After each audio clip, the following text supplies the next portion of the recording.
Mic number 2 में अगर कोई नॉन मुस्लिम भाई हो तो सवाल कर सकते हैं। अस्सलाम वालेकुम जाकिर भाई, मेरा नाम तुषार शाह है। मैं जैन गुजराती हूँ सर।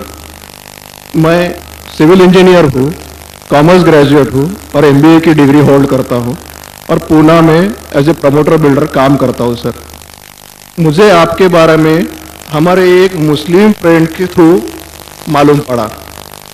उन्होंने आपका एक सीडी मुझे दिया जो कि वेज और नॉन वेज के ऊपर आपका डिबेट था सर, और वो आपने जैन लोगों के साथ किया था। वो मैंने देखा और मुझे बहुत अच्छा लगा सर, और मैं तब से आपका फैन हुआ तकरीबन 5 साल पहले।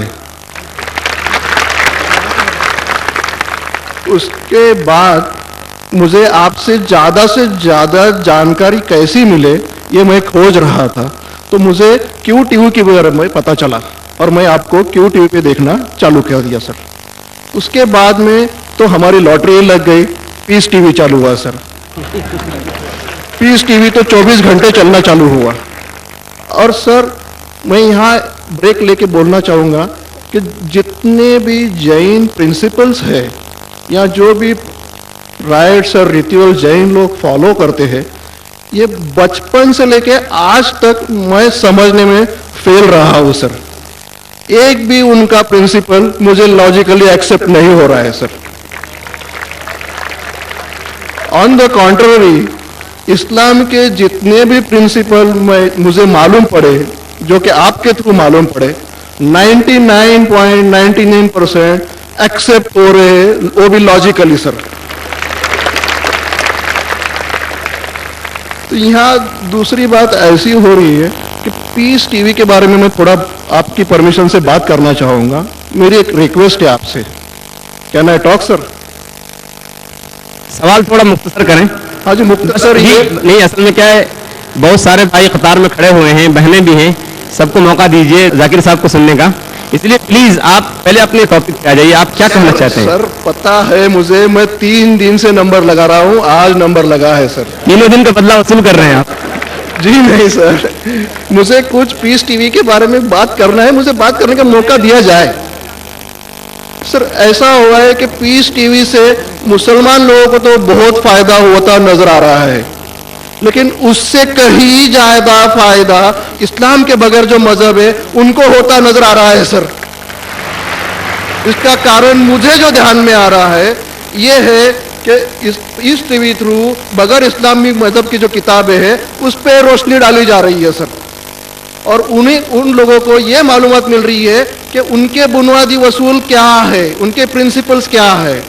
और आज जो नॉन मुस्लिम लोग हैं उनमें एक हिम्मत आ रही है कि वो उनके सो कॉल्ड धर्मगुरु को सवाल पूछने की ताकत रख रहे हैं कि जो कुछ हम सुन रहे हैं ये सही है क्या, ये पूछने की हिम्मत आ रही है सर। और ये हिम्मत थोड़े दिन में बहुत बढ़ जाएंगी सर, इसे रोकना आप मुश्किल है। अब यहां पर प्रॉब्लम ये आती है कि पूना में एक एरिया में पीस टीवी पूरी तरह से बंद हो चुका है। ये मेरी कंप्लेंट है सर। ये हम जो एरिया में रहते हैं वहां पीस टीवी काफी महीनों से बंद है। अभी चलाने वाले भाई जो है ये मुसलमान है, और उनके अंडर में जो एरिया आता है वो पूरा ही मुस्लिम एरिया है सर। अब उन्हें प्रॉब्लम क्या है समझ में नहीं आ रही है। चैनल चलाने में आस्था चैनल चला रहे, संस्कार चला रहे हैं, फैशन टीवी 24 घंटे चला रहे, ट्रेन 24 घंटे चला रहे, लेकिन पीस टीवी नहीं चल रहा है सर। हमने उन्हें काफी रिक्वेस्ट की, ईमेल भेजे, नोटिस भेजी, फिर भी कोई उसमें बदलाव नहीं आ रहा है, पीस टीवी चल नहीं रहा है।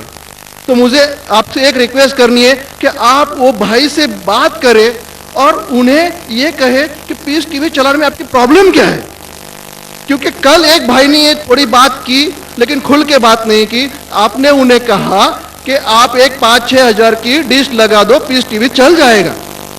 सर 5-6 हज़ार की डिश लगाने वाले की ताकत पूना में 500 लोग रहेंगे, 5000 लोग रहेंगे, लेकिन पूना में बहुत गरीब लोग हैं जो कि ये अफोर्ड नहीं कर पाएंगे। और उनका हक है कि ये पीस टीवी देखे करके।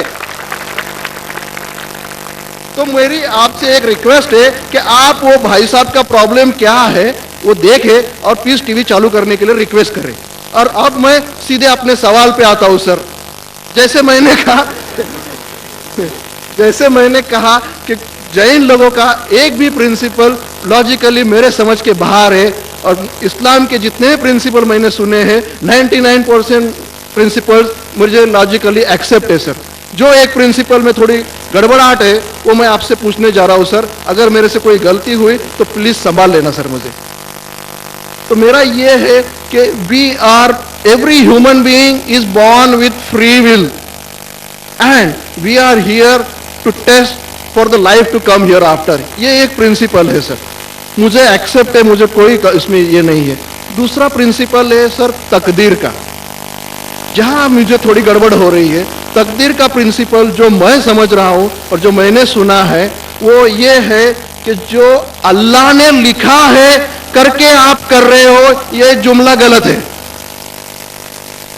आप जो करने वाले हो वो अल्लाह को मालूम है करके अल्लाह ने लिखा है।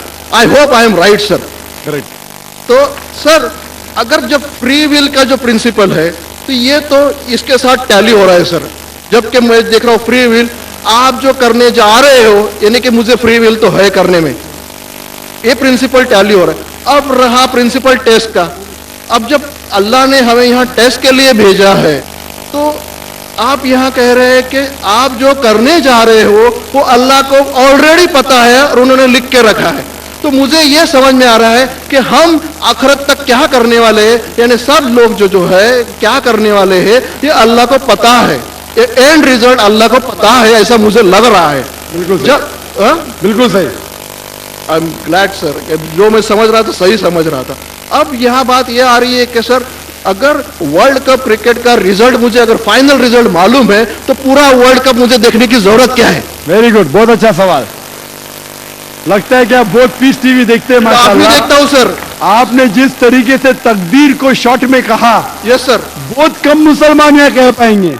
मुसलमान को भी ये प्रॉब्लम है तकदीर क्या है, मैच करने का कि फ्री विल एंड तकदीर बहुत कम मुसलमान कह सकते।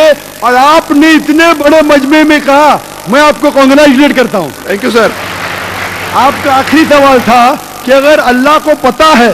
Sir I have not yet finish my question sir, please. हाँ जी हाँ जी हाँ जी सर, ये तो एक पार्ट था क्वेश्चन का। दूसरा पार्ट ये है कि अल्लाह को जब अगर मैं तो बनिया हूं सर, मुझे मालूम पड़ा है कि इस्लाम एक्सेप्ट करके मुझे स्वर्ग मिलेगा या नर्क मिलेगा, कुछ न कुछ तो मिलना पक्का है। अब ये सब खेल में अल्लाह को क्या मिल रहा है ये मैं जानना चाहता हूं सर। बहुत अच्छा सवाल। ये दूसरा सवाल है मेरा। और तीसरा, दोनों सवाल का जवाब दूंगा, तीसरा मत पूछिए सर। शॉर्ट ये नहीं तो लोग मुझे कहेंगे कि मैं ना इंसाफी। नहीं, इसी कनेक्टेड है सर, इसी से कनेक्टेड है। और सिर्फ आउट ऑफ क्यूरियोसिटी पूछ रहा हूं, आप देना चाहे दे सकते, नहीं देना चाहे नहीं दे सकते। सर हमारा फैसला कैसा होने वाला है ये तो मुझे पता चल गया कि डूज और डोंट्स कुरान में लिखे, फॉलो करो, आपका फैसला हो जाएगा। लेकिन जो जानवर एनिमल्स जो है, एलिफेंट्स, ये जो भी जानवर है, इनका फैसला अल्लाह कैसे करने वाले हैं ये मुझे जानने की क्यूरियोसिटी है। आप देना चाहे दे सकते हैं। जवाब दूंगा, मुख्तसर सा दूंगा। आपने बिल्कुल सही किया तकदीर के बारे में। आप पीस टीवी देख रहे हैं, वहां से मालूमात सही मिली। आपके जो 3 सवाल थे, पहला सवाल तक अल्लाह जब जानता है ये सब होने वाला है तो ये खिलवाड़ क्यों होता है? कठपुतलियां जब अल्लाह ताला सब जानते हैं तो हम लोग क्यों ये रचा रहे ड्रामा? डायरेक्ट क्यों ना मुझे जन्नत में डालता है, डायरेक्ट क्यों ना दोज़ख में डालता है? बहुत अच्छा सवाल। सबसे पहले ये सवाल कि अगर अल्लाह सुब्हाना व तआला आपको बोलेगा अच्छा ये आदमी अच्छे काम करने वाला है, इसको जन्नत में डाला, ये आदमी बुरे काम करने वाला है, दोज़ख में डाला, और डायरेक्ट अगर दुनिया में आने के बिना जन्नत में डालेगा, दोज़ख में डालेगा, जन्नत में वाला तो एतराज नहीं करेगा, दोज़ख में डालने वाला कहेगा आप मुझे दोज़ख में क्यों डाल रहे, मैंने क्या गुनाह किया? अल्लाह ताला कुरान में ये लिखा है आखिरत के दिन में आप अल्लाह से ये नहीं कहेंगे क्या वो नाइंसाफी कर रहे, आपके जिस्म आपके खिलाफ गवाही देंगे, आपके फेवर में गवाही देंगे। आपके आंख, आपके हाथ, आपके हर जिस्म के अंग अंग आपके फेवर और खिलाफ में गवाही देंगे। आपके आगे सब कुछ स्पष्ट रहेगा। तो आप अल्लाह से ये नहीं कहेंगे कि आप मुझे दोज़ख में क्यों डाल रहे, आप कहेंगे मुझे और एक मौका दो। अल्लाह कहेगा टेस्ट खत्म हो गया है। अगर डायरेक्ट आपको दोज़ख में डालेंगे तो आप कहेंगे अल्लाह ने, मिसाल के तौर पे अगर टीचर जानता है कि ये स्टूडेंट को फर्स्ट आने वाला है, ये स्टूडेंट फेल होने वाला है, अगर डायरेक्ट बोलेगा नो टेस्ट, आपको पास किया, आपको फेल किया, पास करने वाला एतराज नहीं करेगा, फेल करने वाला बोलेगा अरे आपने फेल क्यों किया मुझे, अरे आप तो बुद्धू है आपको, लेकिन फेल क्यों किया, इसलिए टेस्ट लेता है। अल्लाह ताला जानता है लेकिन आप उस पर एतराज नहीं किया आखिरत में, इसलिए टेस्ट ले रहा है।